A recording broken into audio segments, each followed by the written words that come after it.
बड़ा मंगल क्यों मनाया जाता है, तो आइए जानते हैं इस वीडियो में कि बड़े मंगल का रहस्य क्या है और ज्येष्ठ के महीने में जो बड़ा मंगलवार पड़ता है तो उसे बड़ा मंगलवार क्यों कहते हैं। तो जब माता सीता का हरण हुआ, रामायण कथा के अनुसार माता सीता का जब हरण हुआ तो भगवान श्री राम और लक्ष्मण जी माता सीता को ढूंढते ढूंढते जा रहे थे जंगलों में। वहाँ पर माता सबरी से मुलाकात की तो माता सबरी ने कहा, तुम जाओ और सुग्रीव से मित्रता करना, सुग्रीव तुम्हारी सहायता करेंगे। तब भगवान श्री राम चले और सुग्रीव की तरफ। तो वहाँ पर सुग्रीव को ऐसा लगा, जब सुग्रीव ने देखा कि दो राजकुमार आ रहे हैं तो सुग्रीव ने कहा हनुमान जी से कि तुम जाओ देख कर आओ कि कोई राजकुमार हैं या कोई देवता हैं या कोई दानव हैं या बाली के भेजे हुए कोई दूत हैं। तो हनुमान जी साधु का भेष बनाकर यानी ब्राह्मण का भेष धारण करके हनुमान जी से भगवान श्री राम से मिलने गए हनुमान जी। फिर वहाँ पर हनुमान जी ने भगवान श्री राम से कहा कि तुम कौन हो और कहाँ से आए हो और कहाँ जा रहे हो। तो रास्ते में हनुमान जी और भगवान श्री राम से पूछा तो लक्ष्मण जी ने कहा, हम अयोध्या से आए हैं और माता सबरी ने हमें भेजा है सुग्रीव से मित्रता करने के लिए। मेरा नाम लक्ष्मण है और ये मेरे बड़े भाई श्री राम हैं और हम अयोध्या से आए हैं और हमारे पिता का नाम राजा दशरथ है। इतना कहकर हनुमान जी भगवान श्री राम के चरणों में गिर गए और उनके पैर पकड़कर रोने लगे। और हनुमान जी अपने असली भेष में आ गए तो भगवान श्री राम ने कहा, तुम रो क्यों रहे हो। तो हनुमान जी ने कहा, आपने मुझे प्रभु पहचाना नहीं, मैं आपका भक्त हनुमान हूँ और सुग्रीव के कहने पर मैं आपकी परीक्षा लेने आया था कि आप कौन हैं। तो मुझे पहचानने में भूल हो गई, मुझे क्षमा कर दें। तब भगवान श्री राम और हनुमान जी को गले लगाया और कहने लगे कि आपसे बड़ा भक्त मेरा इस दुनिया में कोई नहीं है। तब उस दिन से, और वो दिन था ज्येष्ठ का मंगलवार था, उसी दिन से बड़ा मंगलवार मनाया जाने लगा। और उसी दिन भगवान श्री राम ने हनुमान जी को भक्ति का वरदान भी दिया था। फिर सुग्रीव के पास ले गए हनुमान जी और सुग्रीव से मित्रता हुई। सुग्रीव से मित्रता करने के बाद माता सीता को ढूंढने का विचार बना। तो सुग्रीव ने अपनी सारी सेना को चारों तरफ फैला दिया और कहने लगे कि जो कोई भी वानर जल्दी से आएगा माता सीता का पता लगाकर, मैं उसे अपनी सेना का सेनानायक बना दूंगा।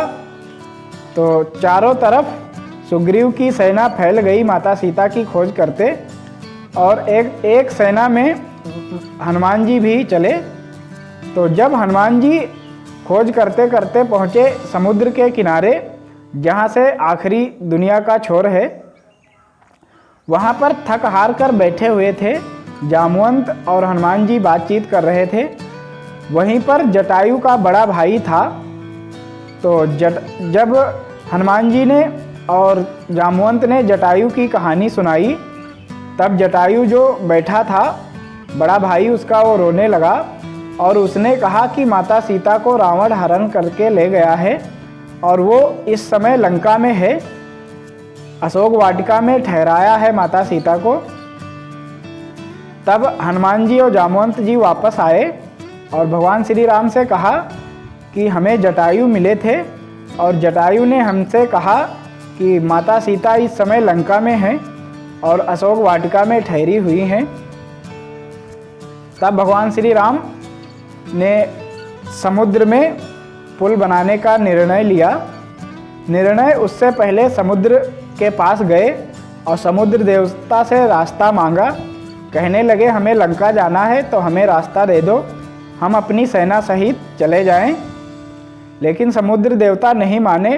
तो भगवान श्री राम ने 3 दिन तक पूजा की, फिर भी समुद्र देवता नहीं माना। जब समुद्र देवता नहीं माना तो आखिर में भगवान श्री राम क्रोधित हो गए और समुद्र को सुखाने की प्रण ले लिया। और बड़े मंगलवार का रहस्य एक और भी है।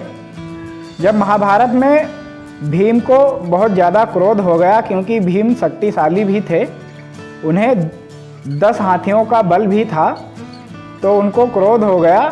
तो श्री कृष्ण ने हनुमान जी से कहा कि भीम का घमंड तोड़ना है। तो हनुमान जी वृद्ध का रूप धारण करके यानी बूढ़े बनकर रास्ते में लेट गए और अपनी पूंछ को रास्ते में रख दिया। वहाँ से भीम गुजर रहे थे, तो भीम ने हनुमान जी से कहा, ए वानर, ये अपनी पूंछ हटा लो, हमें रास्ते से जाने दो। तो हनुमान जी ने कहा, तुम तो बहुत शक्तिशाली हो, मेरी पूंछ हटाकर जा सकते हो।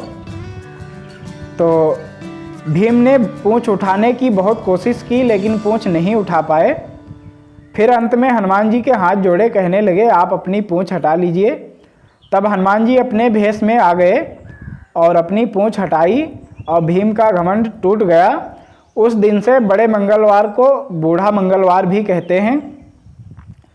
नमस्कार दोस्तों, स्वागत है हमारे एक और न्यू ब्लॉग में। अगर वीडियो अच्छा लगा हो तो लाइक करें, चैनल पर पहली बार आए हैं तो चैनल को सब्सक्राइब करें, ताकि रामायण कथा की अनसुनी कहानी हम आप तक सबसे पहले लाते रहेंगे।